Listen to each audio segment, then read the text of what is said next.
Hello दोस्तों, स्वागत है आपका मेरे यूट्यूब चैनल परीक्षा प्लान में। तो कैसे हैं आप लोग? आई होप अच्छे होंगे। तो जैसा कि आप लोगों को पता है कि रीट लेवल 2 के लिए एसएसटी के इंपॉर्टेंट क्वेश्चन की मैं प्रैक्टिस करवा रही हूं। तो ये प्रैक्टिस का 11वां वीडियो है। इसके पहले 10 वीडियो आ चुके हैं और जो कल की वीडियो आई थी यानी जो 10वीं प्रैक्टिस की वीडियो है उसमें मैंने टॉप 100 संविधान से संबंधित क्वेश्चन लिए थे। यदि आपने वो वीडियो नहीं देखी है तो देख लीजिए। वो वीडियो देखने के बाद आपका संविधान से संबंधित कोई भी प्रश्न गलत नहीं होगा। तो चलिए आज के वीडियो को शुरू करते हैं। वीडियो देखने के बाद यदि आपको अच्छा लगे तो वीडियो को लाइक और शेयर कीजिएगा और यदि आप चैनल पर नए हैं तो चैनल को सब्सक्राइब कर लीजिए। तो चलिए शुरू करते हैं। पहला प्रश्न दिया गया है, निम्नलिखित में से किसने कहा कि अंग्रेजी शिक्षा ने हमें गुलाम बना दिया है? पहला विकल्प है मौलाना अबुल कलाम आजाद, दूसरा विकल्प है रविंद्रनाथ टैगोर, तीसरा विकल्प है दादा भाई नौरोजी और चौथा विकल्प है महात्मा गांधी। तो अंग्रेजी शिक्षा ने हमें गुलाम बना दिया, ये बात कही है महात्मा गांधी ने। डी विकल्प इसमें सही हो जाएगा। उनका मानना था कि अंग्रेजी शिक्षा ने भारतीयों को गुलाम बना लिया है और सच्ची स्वतंत्रता प्राप्त करने के लिए स्वदेशी शिक्षा को बढ़ावा देना आवश्यक है। तो डी विकल्प इसमें सही है। अब जो और विकल्प लिखे हुए हैं उनके बारे में जान लीजिए। मौलाना अबुल कलाम आजाद एक प्रमुख भारतीय स्वतंत्रता सेनानी, विद्वान और राजनीतिज्ञ थे और ये स्वतंत्र भारत के पहले शिक्षा मंत्री थे, ये भी आपको याद रखना है। रविंद्रनाथ टैगोर ने भारत का राष्ट्रगान लिखा है और वह साहित्य में नोबेल पुरस्कार जीतने वाले पहले भारतीय थे, ये बात भी आपको याद रखनी है। और दादा भाई नौरोजी एक भारतीय बुद्धिजीवी, शिक्षक, कपास व्यापारी और राजनीतिज्ञ थे और वह भारतीय राष्ट्रीय कांग्रेस के सदस्य और ब्रिटिश संसद के लिए चुने जाने वाले पहले भारतीय थे। तो इन सब के बारे में भी आपको याद रखना है और इसमें डी विकल्प सही है। अब यदि एक प्रश्न आपसे पूछ लिया जाए कि अंतर्राष्ट्रीय अहिंसा दिवस कब मनाया जाता है, तो महात्मा गांधी की जयंती के दिन यानी कि 2 अक्टूबर को अंतर्राष्ट्रीय अहिंसा दिवस मनाते हैं। तो ये भी आपको याद रखना है। चलिए अगले प्रश्न पर चलते हैं। लिखा है, भारत में 4 पुरातात्विक स्थलों के नाम नीचे दिए गए हैं। कौन कौन से नाम दिए गए हैं? पय्यमपल्ली, भीमबेटका, होंसगी और बुर्ज होम। अब नीचे क्या लिखा है? निम्नलिखित में से कौन सा विकल्प उत्तर से दक्षिण दिशा में पुरा स्थलों की स्थिति का सही क्रम प्रदर्शित करता है? अब इसमें सही क्रम बताना है। किस क्रम में बताना है? उत्तर से दक्षिण दिशा में। तो चलिए देख लेते हैं। जो पय्यमपल्ली है ये स्थित है तमिलनाडु में। भीमबेटका ये मध्य प्रदेश में स्थित है। होंसगी कर्नाटक में स्थित है और बुर्ज-होम ये स्थित है जम्मू और कश्मीर में। अब देखते हैं कि कौन सा विकल्प इसमें सही है।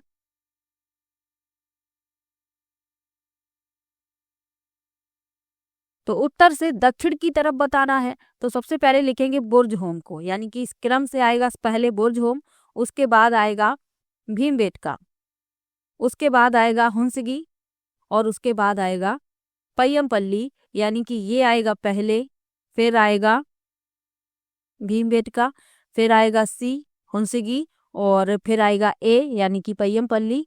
तो इस क्रम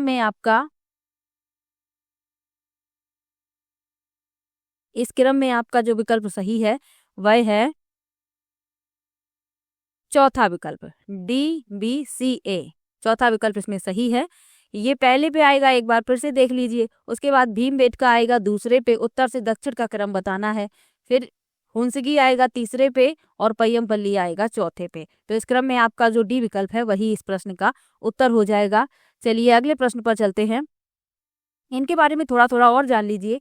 जो पय्यमपल्ली है अपने महापाषाणकालीन समाधि स्थल के लिए जाना जाता है। भीमबेटका अपने शैलाश्रयों और गुफा चित्रों के लिए जाना जाता है। हुंसगी जो है ये अपने प्राग ऐतिहासिक पत्थर के औजारों और कलाकृतियों के लिए जाना जाता है। और बुर्ज-होम प्राचीन बस्तियों और कब्रों सहित नवपाषाण और कांस्य युग के स्थलों के लिए जाना जाता है। तो ये सब भी इन सब के बारे में आपको याद रखना है। चलिए अगले प्रश्न पर चलते हैं। लिखा है, निम्नलिखित में से हड़प्पन मोहर के बारे में कौन सा कथन सही है? यानी कि जो हड़प्पाई मोहर थी उनके बारे में सत्य कथन बताना है। पहला विकल्प है, हड़प्पा संस्कृति के लोग पत्थरों से मोहर बनाते थे। दूसरा है, मोहर सामान्यतः गोलाकार होती थी और चौथा है, मोहर में एक जानवर की आकृति गड़ी होती थी।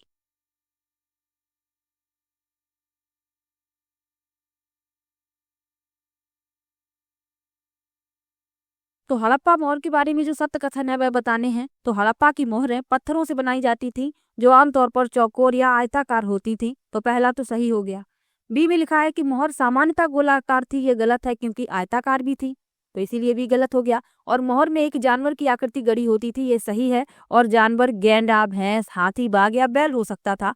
तो ए और सी इसमें सही है। डी विकल्प इस प्रश्न का उत्तर हो जाएगा। चलिए अगले प्रश्न पर चलते हैं। लिखा है चोलकालीन कांस्य मूर्तियां लुप्त मोम तकनीक से बनाई जाती थी। इस तकनीक का अनुसरण करते हुए सबसे पहले प्रतिमा बनाने हेतु किस पदार्थ का प्रयोग किया जाता था? पहला विकल्प है मिट्टी, दूसरा विकल्प है मोम, तीसरा विकल्प है पिघली हुई धातु और चौथा विकल्प है पक्की मिट्टी यानी कि टेराकोटा। तो लुप्त मोम तकनीक कांस्य की मूर्तियां ढालने की एक पारंपरिक विधि है जिसमें पहले मोम का मॉडल तैयार किया जाता है। यही पूछा गया है कि इस तकनीक का अनुसरण करते हुए सबसे पहले प्रतिमा बनाने हेतु किस पदार्थ का प्रयोग किया जाता है? तो मोम का प्रयोग किया जाता है। बी विकल्प इसमें सही हो जाएगा। चलिए अगले प्रश्न पर चलते हैं।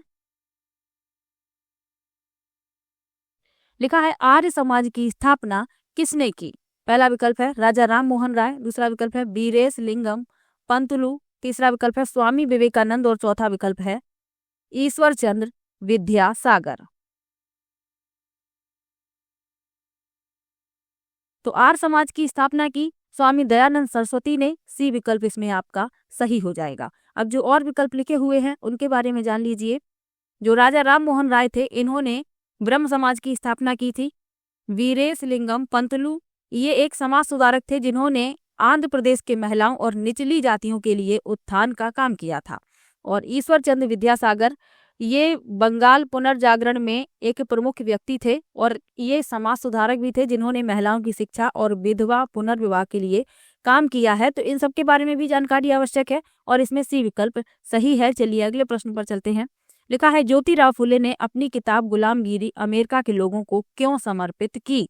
पहला विकल्प है कुछ अमेरिकी नागरिक अधिकार सक्रियतावादियों ने इसके प्रशासन में आर्थिक मदद की। दूसरा है इसके प्रशासन से कुछ साल पहले अमेरिका में दास प्रथा खत्म कर दी गई थी। तीसरा है इस किताब में विस्तार से वर्णन किया गया कि कैसे अमेरिकी अश्वेतों ने नागरिक अधिकार आंदोलन लड़ा। और चौथा है फुले ने यह किताब तब लिखी जब वे अमेरिका में एक अल्पकालिक भ्रमण पर गए थे।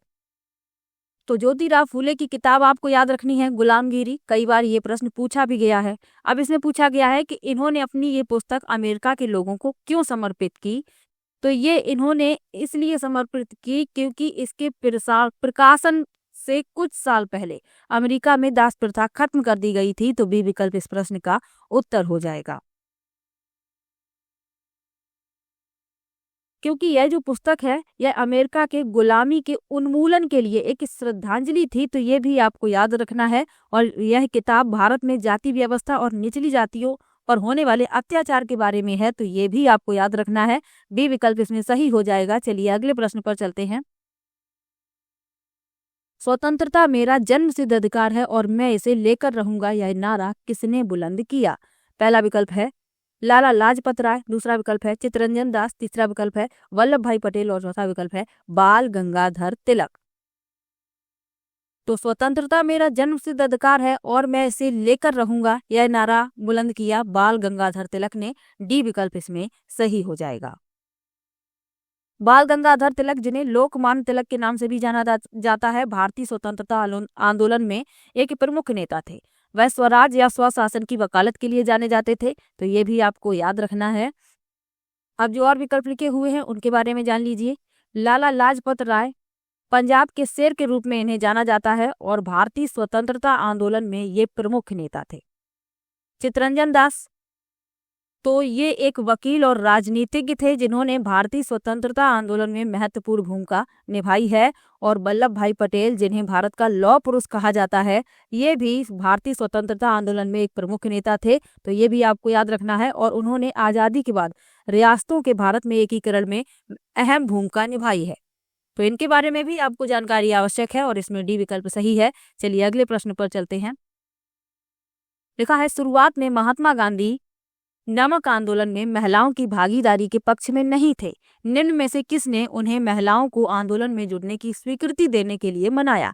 पहला विकल्प है अंबाबाई, दूसरा विकल्प है पंडिता रमाबाई, तीसरा विकल्प है ताराबाई शिंदे और चौथा विकल्प है सरोजनी नायडू। तो इस प्रश्न में आपका डी विकल्प सही है, सरोजनी नायडू। सरोजनी नायडू एक प्रमुख भारतीय स्वतंत्रता कार्यकर्ता और कवित्री थी, जिन्होंने नमक सत्याग्रह आंदोलन में महत्वपूर्ण भूमिका निभाई थी।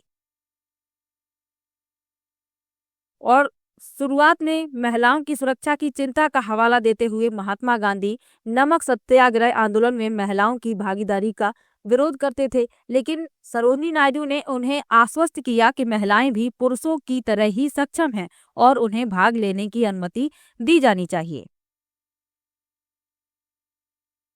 तो इसमें डी विकल्प सही है।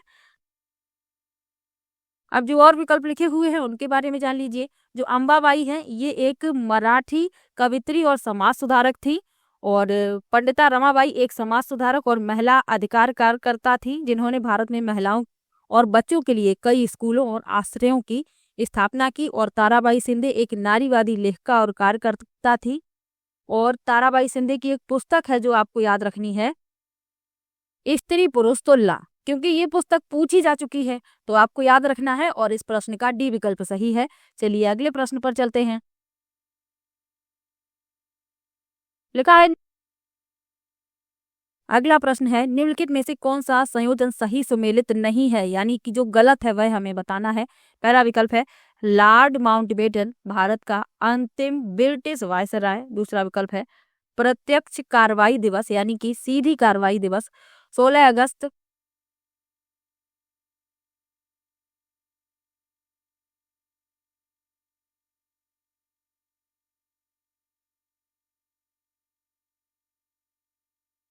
अगला प्रश्न है, निम्नलिखित में से कौन सा संयोजन सही सम्मिलित नहीं है। पहला है लॉर्ड माउंटबेटन भारत का अंतिम ब्रिटिश वायसराय। दूसरा है सीधी कार्रवाई दिवस 15 अगस्त 1946। तीसरा है कांग्रेस का बॉम्बे अधिवेशन जुलाई 1946। और चौथा है बी आर अम्बेडकर भारत के पहले कानून मंत्री।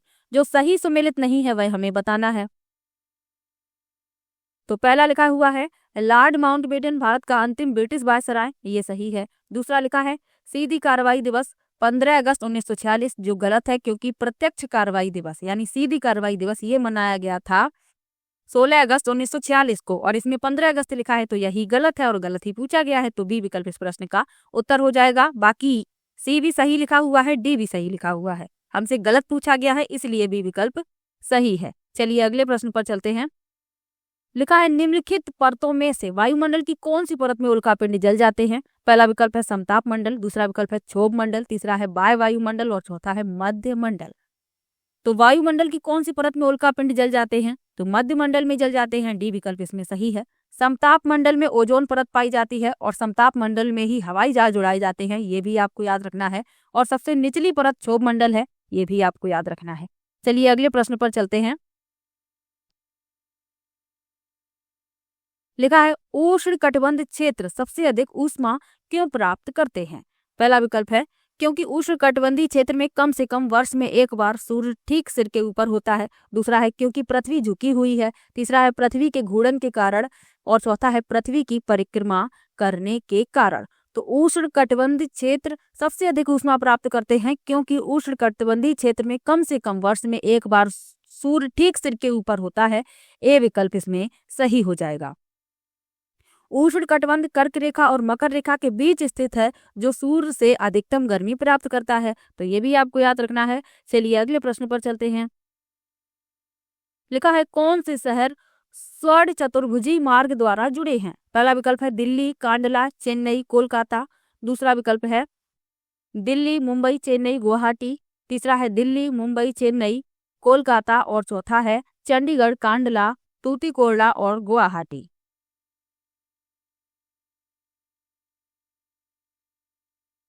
तो स्वर्णिम चतुर्भुज एक राजमार्ग नेटवर्क है जो 4 प्रमुख शहरों दिल्ली, मुंबई, चेन्नई और कोलकाता को जोड़ता है।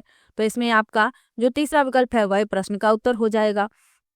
स्वर्णिम चतुर्भुज परियोजना भारत सरकार द्वारा 2001 में शुरू की गई और 2012 में पूरी की गई। तो ये भी आपको याद रखना है। सी विकल्प इस प्रश्न का उत्तर है। चलिए अगले प्रश्न पर चलते हैं। एशिया में भारत के किस यातायात के साधन का सबसे बड़ा जाल है। पहला विकल्प है सड़क मार्ग, दूसरा है रेल मार्ग, तीसरा है जल मार्ग और चौथा है पाइपलाइन। तो एशिया में भारत के किस यातायात के साधन का सबसे बड़ा जाल है। तो रेल मार्ग का सबसे बड़ा जाल है, बी विकल्प इसमें सही हो जाएगा। चलिए अगले प्रश्न पर चलते हैं। दिए गए कथन के लिए सही विकल्प का चयन कीजिए। मानव एक विशेष संसाधन किस कारण है? पहला लिखा है कौशल, ज्ञान, प्रौद्योगिकी, व्यक्तित्व। तो मानव एक विशेष संसाधन किस कारण है? कौशल और ज्ञान। ए और बी इसमें सही है, पहला विकल्प इस प्रश्न का उत्तर हो जाएगा। चलिए अगला प्रश्न है, वृक्षों की उन कतारों को क्या कहा जाता है जो मृदा अपरदन से बचाने हेतु वायु की गति को रोकने के लिए लगाई जाती हैं? पहला है अंतरा सस्यन, तीसरा है आश्रय पट्टी, चौथा है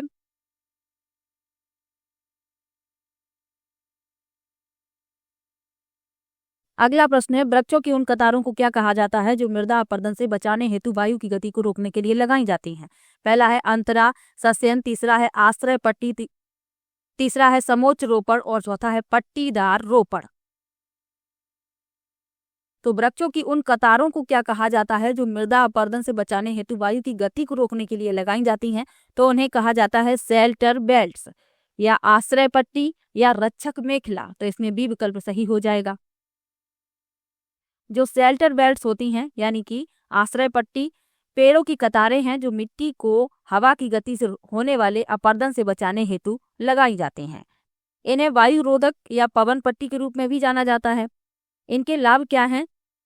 जैसे हवा से फसलों को होने वाले नुकसान को कम करना, वन्य जीवों के लिए आवास प्रदान करना और वायु की गुणवत्ता में सुधार करना। तो ये भी आपको याद रखना है, बी विकल्प इसमें सही है। चलिए अगले प्रश्न पर चलते हैं।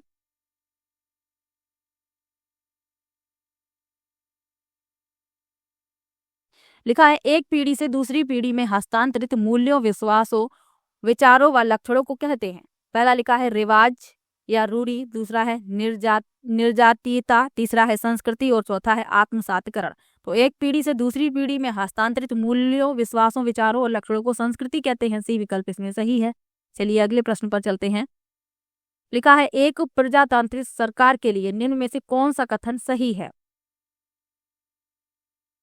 पहला लिखा है, सरकार के पास कानून बनाने की ताकत तो होती है पर लागू करने की नहीं। दूसरा है, कानूनों के बिना सरकार की निर्णय लेने की शक्ति का कोई अर्थ नहीं रह जाता। तीसरा लिखा है, प्रतिनिधि लोकतंत्र में लोग प्रत्यक्ष रूप से भाग लेते हैं। और चौथा है, प्रजातांत्रिक सरकार में कुछ वयस्कों को वोट देने का अधिकार होता है।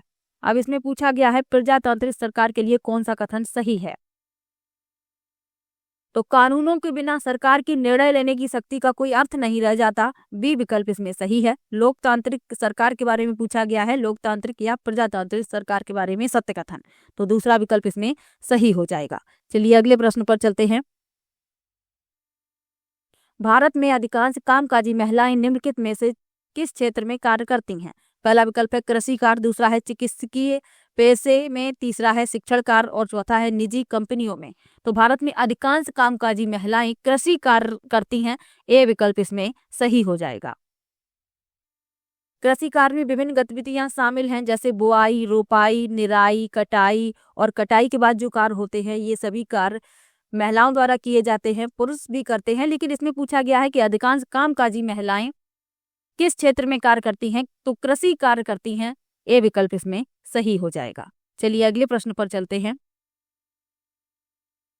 लिखा गया है, फिल करना है यहाँ पर, यह का निर्णय होता है जो एक लोकतांत्रिक सरकार बनाता है और इसके कामकाज के बारे में निर्णय लेता है। पहला विकल्प है निर्वाचित सरकार, दूसरा है भारत के लोगों, तीसरा है राज्यसभा के सदस्यों और चौथा है लोकसभा के सदस्यों। तो इसमें फिल करना है। तो इसमें जो आपका विकल्प सही है वह है दूसरा विकल्प, कि यह भारत के लोगों का निर्णय होता है जो एक लोकतांत्रिक सरकार बनाता है और इसके कामकाज के बारे में निर्णय लेता है। क्योंकि भारत के निवासी चुनाव की प्रक्रिया के माध्यम से अपने प्रतिनिधियों का चुनाव करते हैं जो सरकार बनाते हैं और इसके कामकाज के बारे में निर्णय लेते हैं। तो इसमें बी विकल्प सही हो जाएगा। चलिए अगले प्रश्न पर चलते हैं। भारत के संविधान की प्रस्तावना में फिल करना है, न्याय का उल्लेख नहीं किया गया। पहला विकल्प है सामाजिक, दूसरा है आर्थिक, तीसरा है कानूनी और चौथा है राजनीतिक। तो भारत के संविधान की प्रस्तावना में कानूनी न्याय का उल्लेख नहीं किया गया है। सी विकल्प इस प्रश्न का उत्तर हो जाएगा।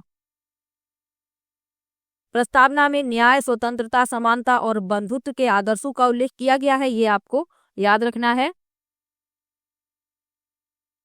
चलिए अगले प्रश्न पर चलते हैं।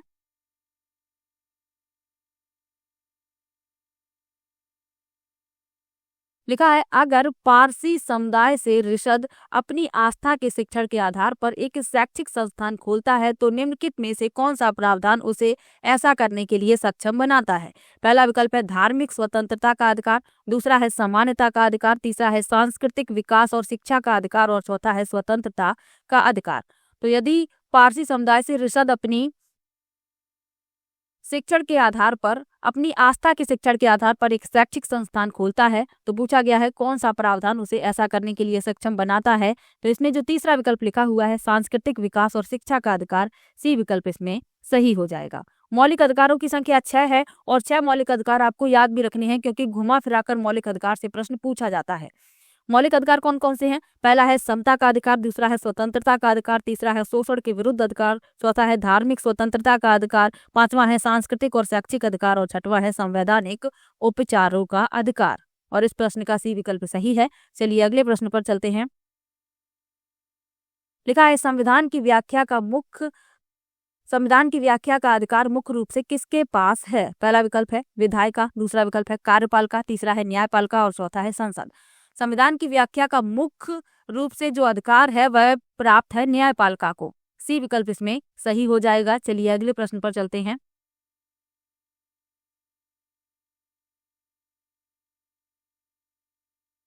लिखा है निम्न शुरुआती नगरों में से किस स्थान से कपड़े के टुकड़ों के अवशेष चांदी के एक फूलदान के ढक्कन से चिपके हुए मिले? पहला विकल्प है मोहनजोदड़ो, दूसरा विकल्प है हड़प्पा, तीसरा विकल्प है लोथल और चौथा विकल्प है कालीबंगा। तो इस प्रश्न में आपका पहला विकल्प सही है मोहनजोदड़ो। मोहनजोदड़ो में चांदी के फूलदान के ढक्कन और कुछ तांबे की वस्तुओं से कपड़े के वास्तविक टुकड़े जुड़े हुए पाए गए हैं और मोहनजोदड़ो से प्राप्त एक महत्वपूर्ण व्यक्ति की पत्थर की मूर्ति में उसे कढ़ाईदार वस्त्र पहने हुए भी दिखाया गया है। तो ये भी आपको याद रखना है, ए विकल्प इसमें सही हो जाएगा। चलिए अगले प्रश्न पर चलते हैं।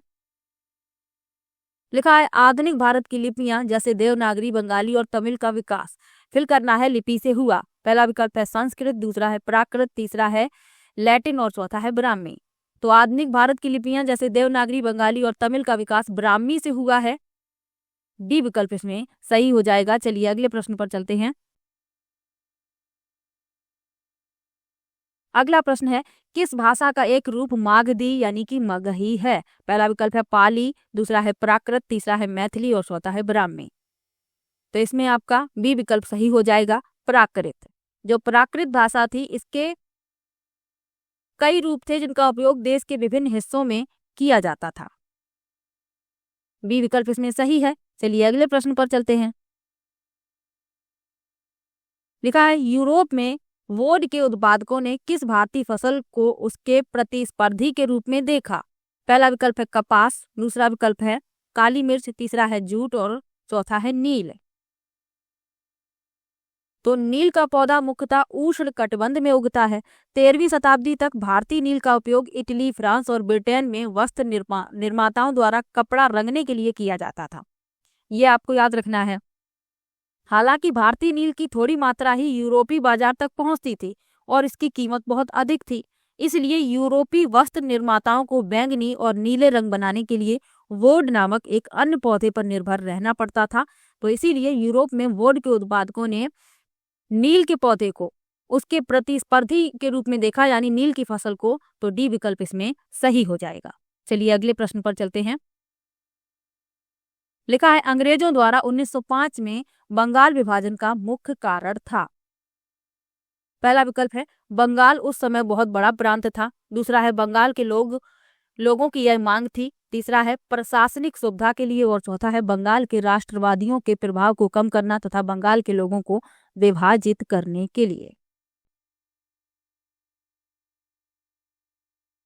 तो 1905 ईस्वी में वायसराय कर्जन ने बंगाल का विभाजन किया, ये आपको याद रखना है क्योंकि प्रश्न भी पूछ लिया जाता है कि बंगाल का विभाजन किसके द्वारा किया गया, तो लॉर्ड कर्जन के द्वारा।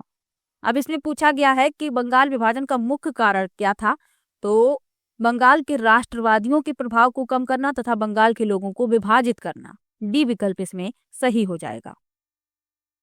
चलिए अगले प्रश्न पर चलते हैं। लिखा है श्री नारायण गुरु ने जाति समानता आंदोलन की शुरुआत की। पहला विकल्प है केरल, कर्नाटक और महाराष्ट्र में। दूसरा विकल्प है एक परमेश्वर के विचार को बढ़ावा देने के लिए। तीसरा है जाति विविधता के विचार को समर्थन देने के लिए। और चौथा है पश्चिमी शिक्षा को बढ़ावा देने के लिए। तो श्री नारायण गुरु केरल में एझावा जाति के एक व्यक्ति थे और उन्होंने जातिगत मतभेदों के आधार पर लोगों के असमान व्यवहार करने के खिलाफ तर्क भी दिया था।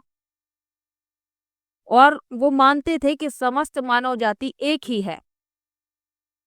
और उनका एक प्रसिद्ध कथन भी है, ओरु जातु ओरु मातम ओरु देवम मनुष्यु। ये उनका कथन है। यानी कि उन्होंने जो जाति समानता आंदोलन की शुरुआत की थी एक परमेश्वर के विचार को बढ़ावा देने के लिए। बी विकल्प इसमें सही हो जाएगा। चलिए अगले प्रश्न पर चलते हैं। लिखा है वीरेश लिंगम पंतुलु एक सुधारक थे। पहला विकल्प है बंबई प्रेसिडेंसी से आते थे जिन्होंने जातिवाद के विरुद्ध लोगों को लामबंद किया। दूसरा है मद्रास प्रेसिडेंसी के तेलुगु भाषी इलाके से आते थे जिन्होंने विधवा विवाह के लिए अभियान चलाया। तीसरा है जिन्होंने आर्य समाज की स्थापना की। और चौथा है जिन्होंने ब्रह्म समाज की स्थापना की। तो वीरेश लिंगम पंतुलु एक सुधारक थे जो मद्रास प्रेसिडेंसी के तेलुगु भाषी इलाके से आते थे जिन्होंने विधवा विवाह के लिए अभियान चलाया था। बी विकल्प इसमें सही हो जाएगा। आर्य समाज की स्थापना स्वामी दयानंद सरस्वती ने की थी और ब्रह्म समाज की स्थापना राजा राम मोहन राय ने की थी। तो ये भी याद रखना है और इस प्रश्न में बी विकल्प सही है। चलिए अगले प्रश्न पर चलते हैं। लिखा है निम्न में से कौन सा अन्यों से भिन्न है।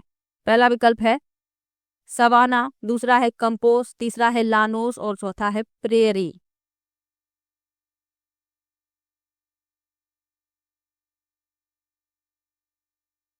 तो पूछा गया है जो अन्यों से भिन्न है, तो अन्यों से भिन्न है प्रेरी।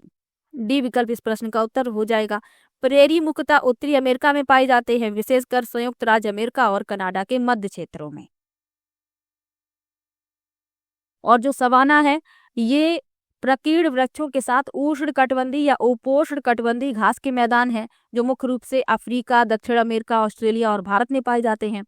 कंपोस्ट एक शब्द है जिसका उपयोग दक्षिण अमेरिका में विशेष रूप से ब्राजील, अर्जेंटीना और उरुग्वे जैसे देशों में प्रेरी के समान लेकिन एक अलग भौगोलिक क्षेत्र में एक विशेष प्रकार के घास के पारिस्थितिकी तंत्र का वर्णन करने के लिए किया जाता है। और लानोस दक्षिण अमेरिका में स्थित एक विस्तृत मैदान है, विशेष रूप से कोलंबिया, वेनेजुला जैसे देशों में।